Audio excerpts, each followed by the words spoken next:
दोस्तों नमस्कार। VK knowledge electrical में आप सभी का स्वागत है। दोस्तों आज ऑनलाइन टेस्ट हुआ है डोमेस्टिक वायरिंग का, इलेक्ट्रिकल वायरिंग का भी अपन कह सकते हैं, और ये उसी की आंसर की है। ऑनलाइन टेस्ट अपन ने स्टार्ट कर रखे थे, तो ये टेस्ट नंबर 9 है। आज दिनांक 31 मई 2020 को हुआ है, यानी इससे पहले 8 टेस्ट हो चुके हैं। टॉपिक वाइज ये टेस्ट होते हैं और प्रत्येक सीरीज में, प्रत्येक टेस्ट में 50 MCQs होते हैं। दोस्तों आज के इस पेपर में क्वेश्चन हिंदी और इंग्लिश दोनों में दिए गए हैं।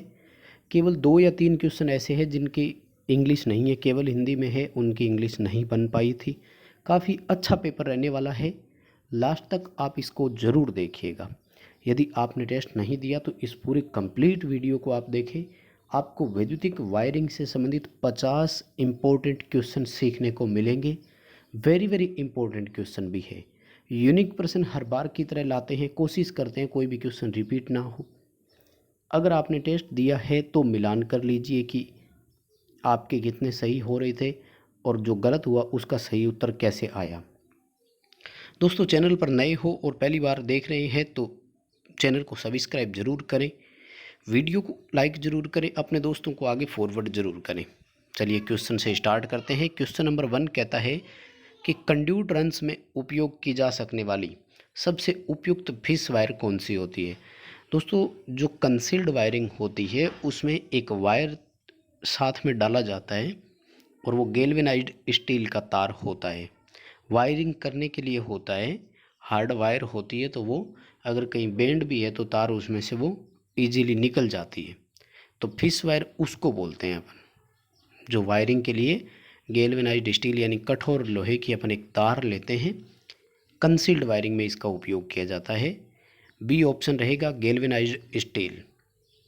और अगर कंसील्ड वायरिंग में बहुत अधिक बेंड है तब हम स्पाइरल सस्टेन प्रकार की गैल्वेनाइज्ड स्टील यूज करेंगे।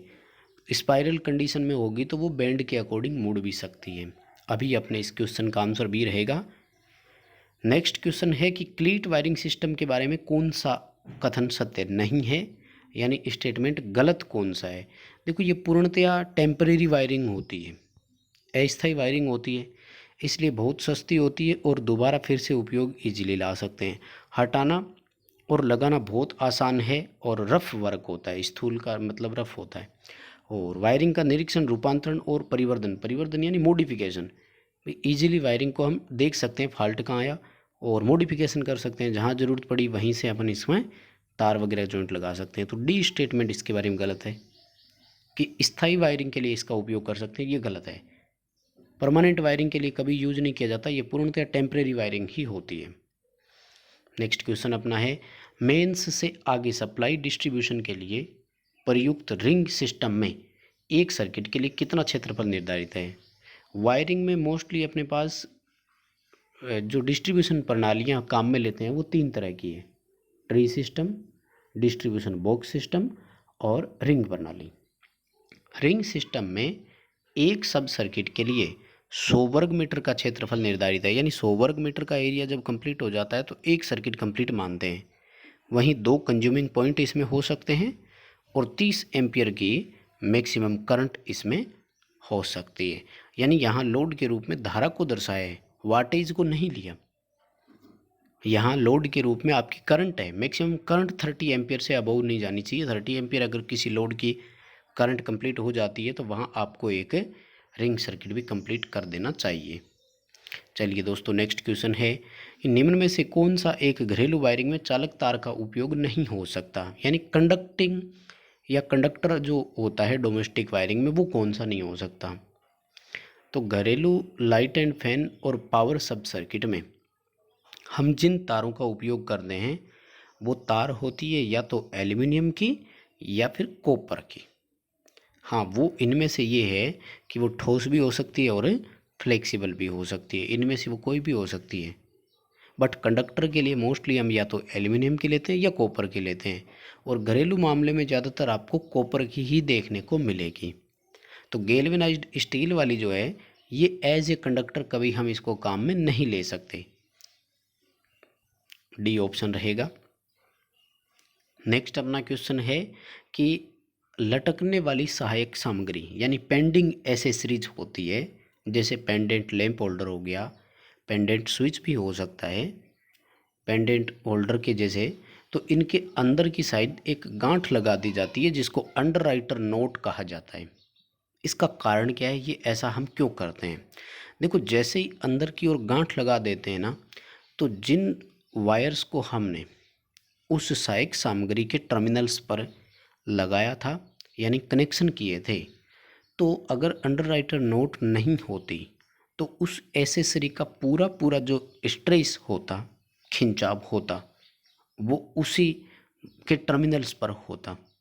अब जब गांठ लगा दी तो वो उतनी दूर से फ्री हो गया, यानी जो अपनी ऑक्सिलरी एसेसरीज है, सहायक सामग्री है, उनके टर्मिनल्स के जो स्ट्रेन है, खिंचाव है, उससे उसको रिलीफ मिल जाता है, फ्री हो जाता है।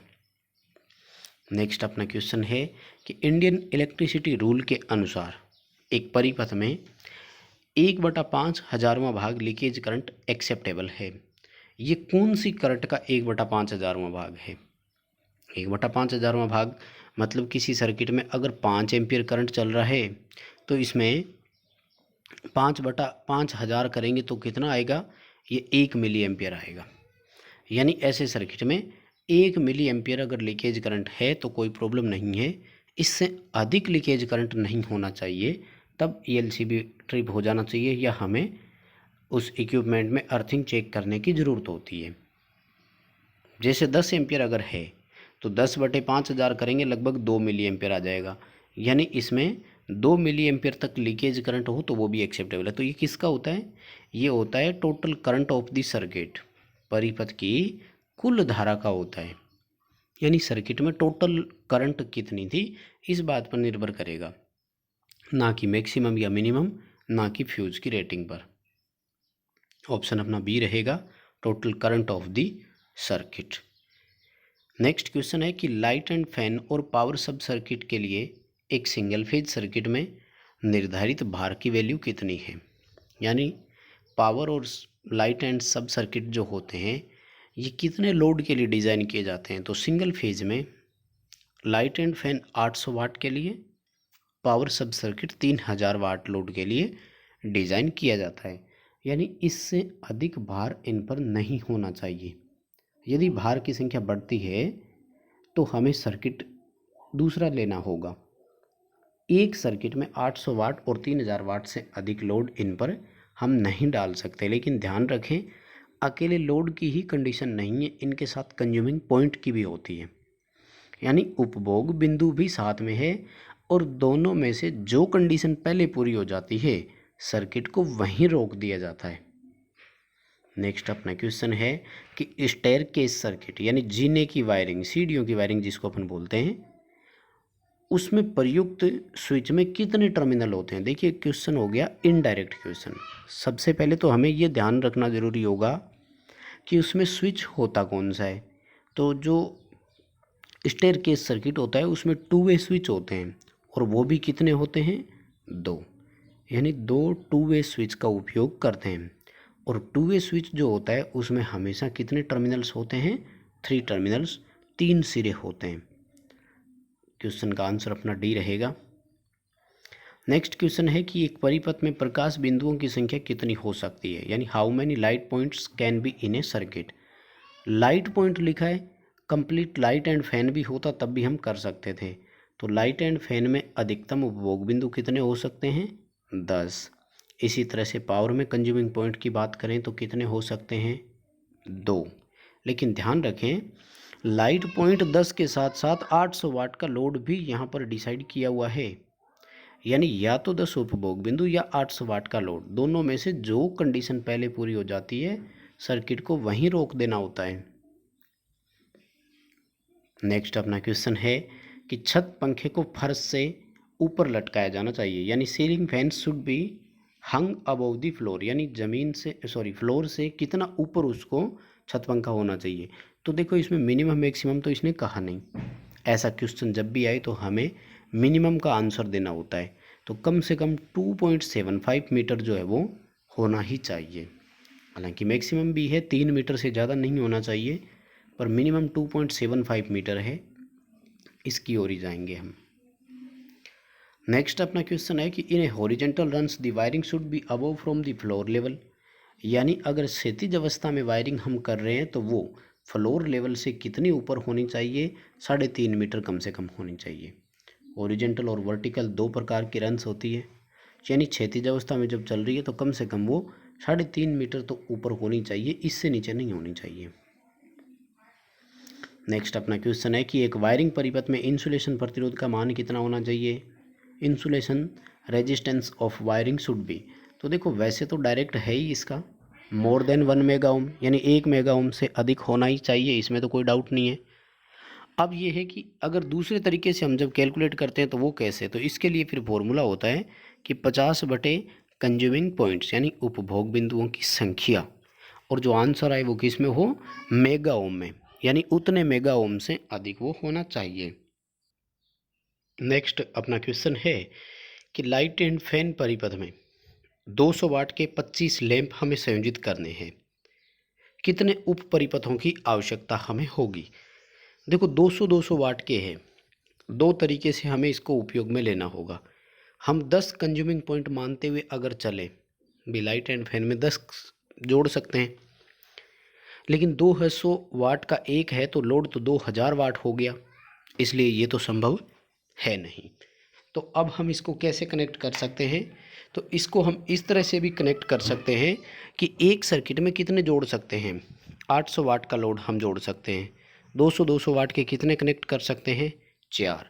हमारे पास टोटल लैंप कितने हैं, 25, एक में कितने लगा सकते हैं, 4, यानी टोटल समथिंग 6 से ज़्यादा सर्किट की आवश्यकता होगी, यानी टोटल हमें 7 सर्किट की आवश्यकता होगी। नेक्स्ट अपना क्वेश्चन, फ्यूज इज नॉट प्रीफेरेड इन, यानी इसमें से कौन ऐसा है जिसमें फ्यूज नहीं होता। डीसी के पॉजिटिव और नेगेटिव दोनों में फ्यूज होता है, और एसी के फेज में फ्यूज होता है, जबकि न्यूट्रल में लिंक लगता है, इसलिए न्यूट्रल वायर ऐसा है जहां फ्यूज नहीं होगा।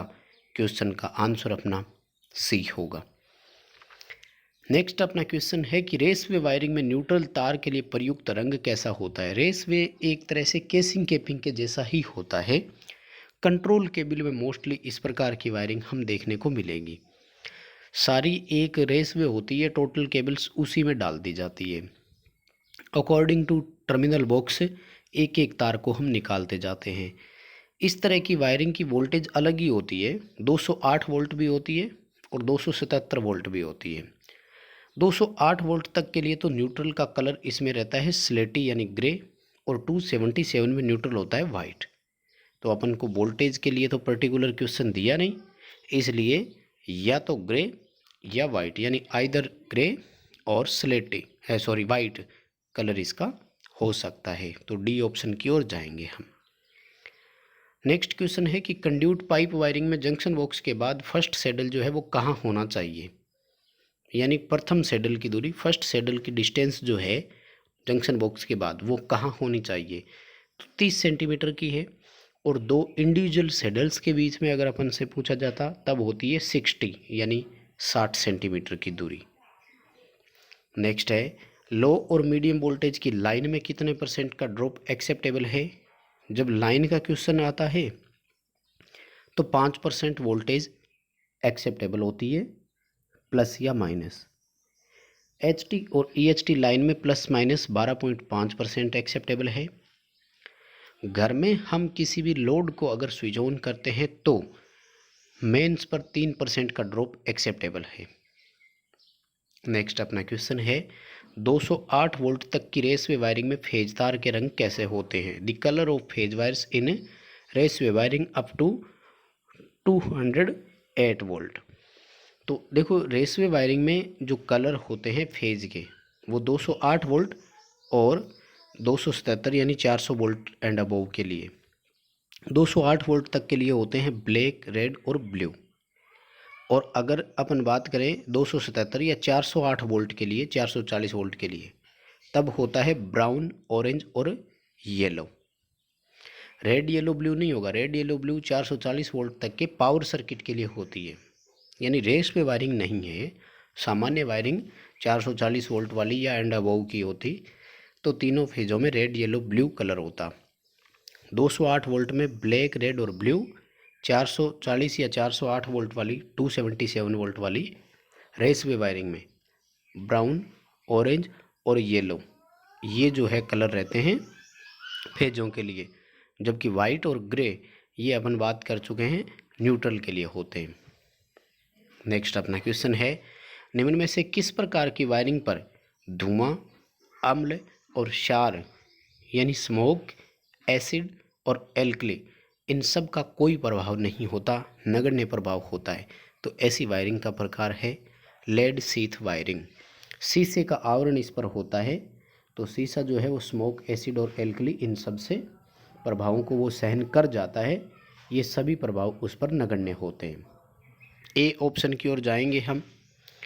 और नेक्स्ट क्वेश्चन है कि एक नियॉन टेस्टर को किस तरह से रेटेड किया जाता है, निर्दिष्ट किया जाता है? A neon tester is designated by its, तो वर्किंग वोल्टेज के अनुसार दिया जाता है हमेशा। नियॉन टेस्टर पर मोस्टली 500 वोल्ट लिखा हुआ आपको मिलेगा, यानी 440 वोल्ट वाले 3 फेज पर हम सीधे किसी एक फेज पर नियॉन टेस्टर को टच करवा करके हम उसमें फेज की प्रेजेंस को चेक कर सकते हैं कि फेज अवेलेबल है या नहीं। नेक्स्ट अपना क्वेश्चन है कि the most safest type of wiring, यानी निम्न में से सबसे सुरक्षित वायरिंग कौन सी है? तो सबसे अधिक और सुरक्षित वायरिंग का नाम है कंसील्ड वायरिंग, इसको डक्ट वायरिंग भी बोलते हैं, और इसी का दूसरा नाम अंडरग्राउंड कंड्यूट पाइप वायरिंग भी है। ये वायरिंग भवन निर्माण के साथ संपन्न की जाती है, बाद में पॉसिबल नहीं होती है। सबसे सुरक्षित वायरिंग इसी को मानते हैं। नेक्स्ट अपना क्वेश्चन है, लैंप होल्डर से छोटे उपकरणों को हमें सप्लाई प्रदान करनी है, हम इसके लिए किसका उपयोग करेंगे? यानी पोर्टेबल इक्विपमेंट है और उनको लैंप होल्डर से ही सप्लाई देनी है, तो ऐसे सिस्टम के लिए जिसका उपयोग किया जाता है उसको हम एडोप्टर या एडोप्टर होल्डर्स कहा जाता है। ए ऑप्शन की ओर जाएंगे, क्वेश्चन का आंसर अपना ए रहेगा। नेक्स्ट क्वेश्चन है कि वैद्युतिक कार्य पर CPWD के 2013 की गाइडलाइंस के अनुसार पंखे के ब्लेड और छत के बीच न्यूनतम दूरी कितनी होनी चाहिए? सेंट्रल पब्लिक वर्क्स डिपार्टमेंट है जिन्होंने इलेक्ट्रिकल वर्क्स के बारे में 2013 में नई गाइडलाइंस जारी कर दी थी, और उनके अनुसार छत पंखे के ब्लेड और छत के बीच में जो मिनिमम डिस्टेंस है वो 0.3 मीटर की होनी चाहिए। यानी पहला क्वेश्चन अपना आया था तो वो था फर्श से पंखा जो है वो कितनी हाइट पर होना चाहिए, 2.75 मीटर हमने किया। ये है कि छत से कितना नीचे होना चाहिए, यानी छत और पंखे के बीच में डिस्टेंस कितनी है, तो वो है 0.3 मीटर। नेक्स्ट अपना क्वेश्चन है कि डोमेस्टिक वायरिंग की प्रोटेक्शन के लिए हम निम्न में से किसका उपयोग करते हैं? तो सब जानते हैं घरेलू मामले में तो MCB ही देखने को मिलेगी, मिनिएचर सर्किट ब्रेकर अपन इसको बोलते हैं, और ये single pole, double pole, triple pole as पर रिक्वायरमेंट होती है। MCC भी होती है, मोल्डेड केस सर्किट ब्रेकर, और इसमें ओवरलोड रिले साथ में लगी रहती है।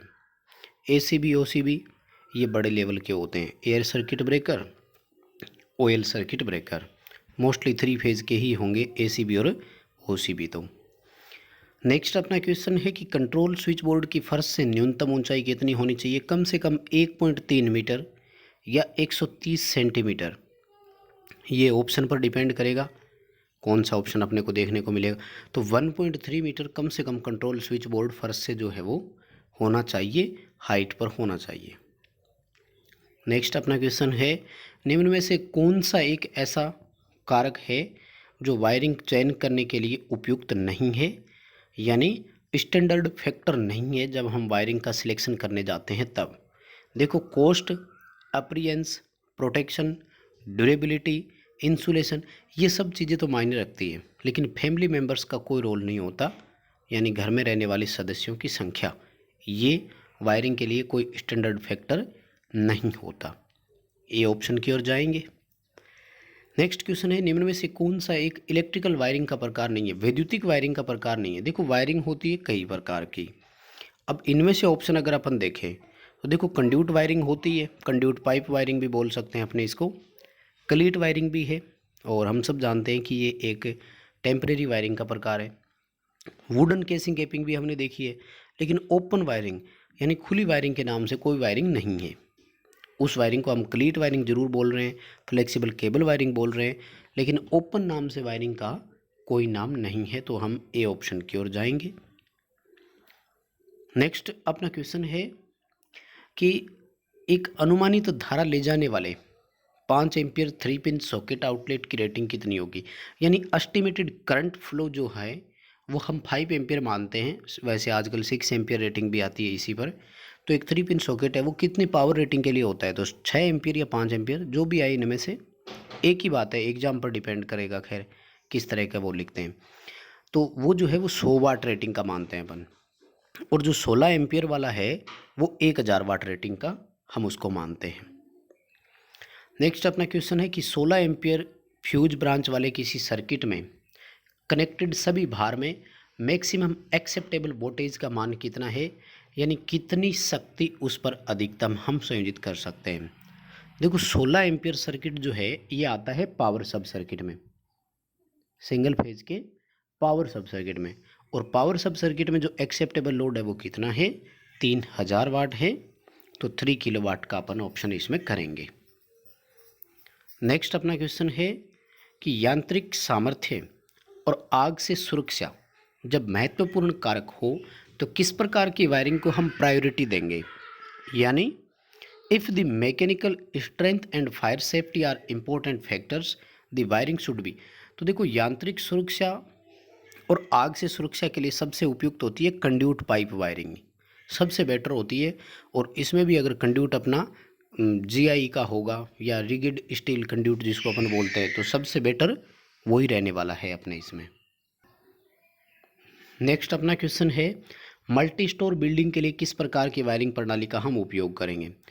वायरिंग की प्रणालियाँ 3 तरह की होती है, ट्री सिस्टम, रिंग सिस्टम और डिस्ट्रीब्यूशन सिस्टम।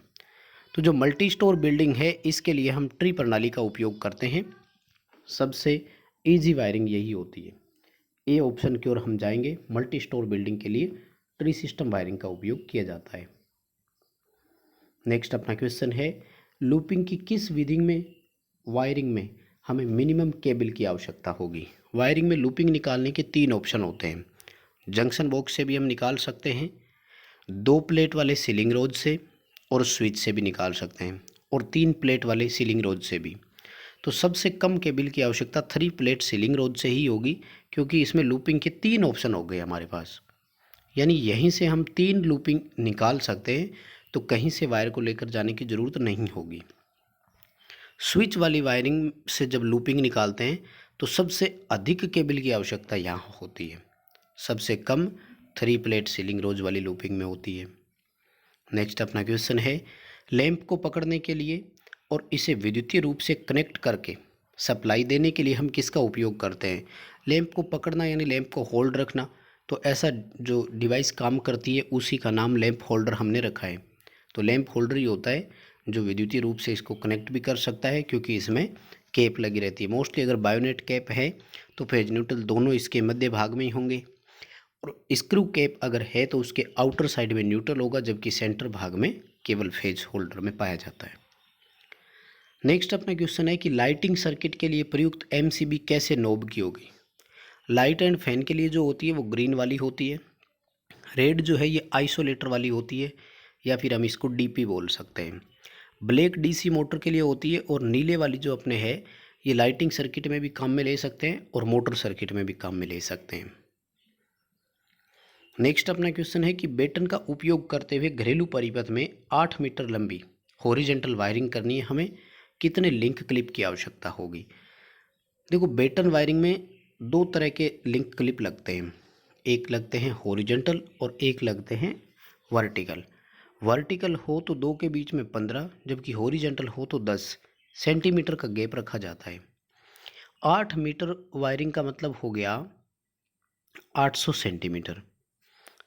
2 क्लिप के बीच में 10 सेंटीमीटर का डिस्टेंस होना चाहिए, तो कितने क्लिप की आवश्यकता होगी, 80 क्लिप की आवश्यकता होगी। हाँ, अगर ये वर्टिकल होता तो फिर हम इसको 800 को 15 से डिवाइड कर देते। नेक्स्ट अपना क्वेश्चन है कि किसी विशिष्ट कार्य के लिए एक सर्किट का स्कीमेटिक करेक्शन का जो सबसे सरलतम रूप कौन सा होता है। देखो स्कीमेटिक कनेक्शन जो होता है इसी का दूसरा नाम होता है सर्किट डायग्राम। जो ड्राइंग अपन तैयार करते हैं, पैनल बोर्ड की ड्राइंग जितनी भी आती है उन सब में स्कीमेटिक कनेक्शन या सर्किट डायग्राम ही होता है। वो दोनों एक ही बात है, दूसरा नाम ही है इसका। सबसे सरलतम रूप यही होता है, सबसे इजी कनेक्शन इसी सर्किट से हमें समझ में आते हैं। नेक्स्ट अपना क्वेश्चन है, वायरिंग करते समय पावर और कंट्रोल केबल के बंडल्स को अलग अलग कर दिया जाता है। ऐसा इसलिए किया जाता है, यानी जब भी हम पावर सर्किट के लिए और कंट्रोल सर्किट के लिए केबल एक साथ डालते हैं तो वो अलग अलग होनी चाहिए। उनको किसी बेल्ट या किसी क्लिप से अलग से बांध देना चाहिए। ऐसा इसलिए करते हैं कि पावर केबल में जो हीट उत्पन्न हो रही है, क्योंकि ज़्यादा उत्पन्न होगी उसमें, तो वो हीट कंट्रोल केबल पर ट्रांसफ़र ना हो जाए, कंट्रोल केबल गर्म ना हो, कंट्रोल केबल को हीट से प्रोटेक्शन मिलेगा। नेक्स्ट अपना क्वेश्चन है कि लाइट एंड फैन परिपथ में कॉपर का साइज कितना होना चाहिए। लाइट एंड फैन में कॉपर 1 mm का, एल्यूमिनियम 1.5 mm स्क्वायर का होना चाहिए, जबकि पावर में कॉपर 1.5 का और एल्यूमिनियम 2.5 mm स्क्वायर का होना चाहिए।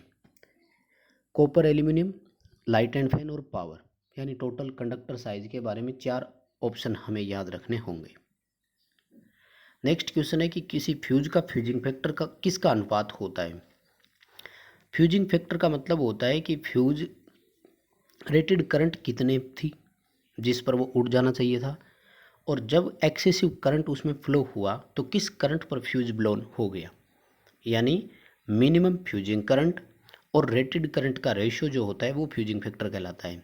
तो फ्यूजिंग करंट जो होती है वो रेटेड करंट से हमेशा अधिक होती है, इसलिए एक फ्यूज का फ्यूजिंग फैक्टर हमेशा इकाई से अधिक होता है, ये भी याद रखिएगा। फ्यूज का फ्यूजिंग फैक्टर हमेशा इकाई से अधिक होता है, जैसे HRC का 1.11, रिवेरिएबल फ्यूज का 1.4 से 1.7 मानते हैं, जो कभी कभार 2 तक भी चला जाता है। किटकैट फ्यूज में 0.7 से 0.8 होता है। नेक्स्ट अपना क्वेश्चन है, वायरिंग की कंटिन्यूटी जांच के लिए हम किसका उपयोग करेंगे। देखिए कंटिन्यूटी जांच के लिए नियॉन टेस्टर ही यहाँ ऑप्शन को करेंगे अपन, हालांकि मेकर और वोल्ट मीटर भी है जिनसे कंटिन्यूटी हम टेस्ट कर सकते थे, लेकिन ये परिपथ में सबसे बेस्ट ऑप्शन की ओर पता करना चाह रहे हैं तो नियॉन टेस्टर जैसे लगाएंगे पता लग जाता है। नेक्स्ट क्वेश्चन है, लाइट पॉइंट और जंक्शन बॉक्स जो है वो फर्श से कितनी ऊंचाई पर होने चाहिए। लगभग 2.5 से 3 मीटर हाइट पर होने चाहिए, यानी 2.5 से 3 मीटर ऑप्शन की ओर हम जाएंगे। नेक्स्ट अपना क्वेश्चन है कि निम्न में से कौन सा एक कंड्यूट का प्रकार नहीं है। वायरिंग के लिए हम जो कंड्यूट यूज करेंगे तो देखिए ठोस स्टील कंड्यूट होता है, फ्लेक्सिबल कंड्यूट भी पाया जाएगा और ठोस नॉन मेटालिक भी पाए जाएंगे। तो ये तो तीनों प्रकार होते हैं, डी ऑप्शन करेंगे इनमें से कोई नहीं। ये तो प्रकार है, कौन सा नहीं है ये पूछा था हमसे, इसलिए इनमें से कोई नहीं करेंगे। नेक्स्ट अपना क्वेश्चन है कि 230 वोल्ट सप्लाई वाले एक घर में जब लोड का स्विच ऑन किया जाता है तो मेंस पर वोल्टेज इससे अधिक नहीं गिरनी चाहिए, इससे अधिक ड्रॉप नहीं होनी चाहिए। देखो बाहर का स्विच जब ऑन करते हैं तो मेन पर वोल्टेज 3% से ज़्यादा ड्रॉप नहीं होनी चाहिए, यानी 230 वोल्ट का 3% हम निकाल दें तो ये आएगा 6.9 वोल्ट। 230 में से 6.9 वोल्ट ड्रॉप हो सकता है, यानी मिनिमम 223.1 वोल्ट वहाँ तक मिल सकता है, इससे नीचे नहीं जाना चाहिए। नेक्स्ट है कि किस प्रकार की वायरिंग की विश्वसनीयता अच्छी नहीं होती, तो ग्लिट वायरिंग की ही होगी ना, क्योंकि टेम्परेरी वायरिंग है। अस्थायी वायरिंग का जो है विश्वसनीयता अच्छी नहीं होती, ग्लिट वायरिंग ऑप्शन की ओर ही जाएंगे। अगला क्वेश्चन है कि वायरिंग के किसी भी परिपथ को समझने हेतु उसके कंप्लीट इलेक्ट्रिकल सिंबल का उपयोग करते हुए हम एक ड्राइंग तैयार करते हैं, उसमें बना आरेख क्या कहलाता है। तो ये वही है, ऊपर हम बात कर चुके हैं, स्कीमेटिक डायग्राम बोलते हैं, सर्किट डायग्राम भी बोलते हैं इसको, परिपथ आरेख या योजनाबद्ध आरेख हम इसको बोलते हैं। नेक्स्ट क्वेश्चन है, HBC फ्यूज का पूरा नाम क्या है। एक होता है HRC, एक होता है HBC। HBC फ्यूज होते हैं हाई ब्रेकिंग कैपेसिटी वाले फ्यूज। HRC का पूरा नाम हाई रप्चरिंग कैपेसिटी, HBC का पूरा हाई ब्रेकिंग कैपेसिटी होता है। नेक्स्ट अपना क्वेश्चन है कि एक लैंप को 3 अलग अलग स्थान से हमें कंट्रोल करना है, कितने इंटरमीडिएट की आवश्यकता होगी। देखो, इंटरमीडिएट का उपयोग हम तभी करते हैं जब एक उपकरण को 3 या अधिक स्थान से कंट्रोल करना हो। लेकिन ऐसे सर्किट में आप याद रखिएगा कि फर्स्ट और लास्ट जो है हमेशा टू वे स्विच होते हैं, यानी 2 स्विच तो इसमें टू वे ही होंगे, बाकी इंटरमीडिएट होंगे। तो 3 जगह से जब कंट्रोल करना है तो इंटरमीडिएट केवल एक ही होगा। अगर 4 जगह से कंट्रोल करना होता तो इंटरमीडिएट होते 2, 5 जगह से कंट्रोल करना होता तो इंटरमीडिएट कितने होते 3। यानी जितनी पैलेट से हमें डिफरेंट पैलेट से कंट्रोल करना है उनमें से 2 कम कर देना, वो दोनों टू वे होंगे, बचे हुए जितने भी है वो इंटरमीडिएट होते हैं। नेक्स्ट क्वेश्चन है डीसी 3 वायर सिस्टम में नेगेटिव वायर का कलर कैसा होता है। जब 3 तार की डीसी सिस्टम हो तो उसमें पॉजिटिव रेड का, नेगेटिव ब्लू का और जो ग्राउंड वायर होती है वो ब्लैक कलर का होता है। नेक्स्ट क्वेश्चन है सिंगल फेज पावर के लिए निर्मित 1000 वाट के सर्किट में 1000 वाट के कितने हीटर संयोजित कर सकते हैं। A single phase circuit is design for power load, how many 1000 watt rating heaters connected in this.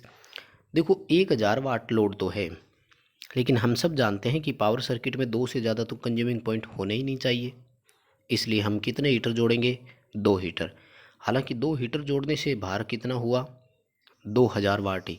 तो अब ऐसा नहीं मानना है कि 3000 वाट का लोड कनेक्ट कर सकते थे इसलिए हीटर 3 कनेक्ट कर देंगे, नहीं। कंडीशन क्या है कि या तो 2 उपभोग बिंदु या फिर 3000 वाट का लोड। जो कंडीशन पहले अप्लाई हो जाए सर्किट वहीं रोक दिया जाता है। यानी अगर हीटर 1.5 किलोवाट का होता तब भी उत्तर 2 ही आता, लेकिन यदि हीटर 2 किलोवाट रेटिंग का होता तो 1 ही लगता।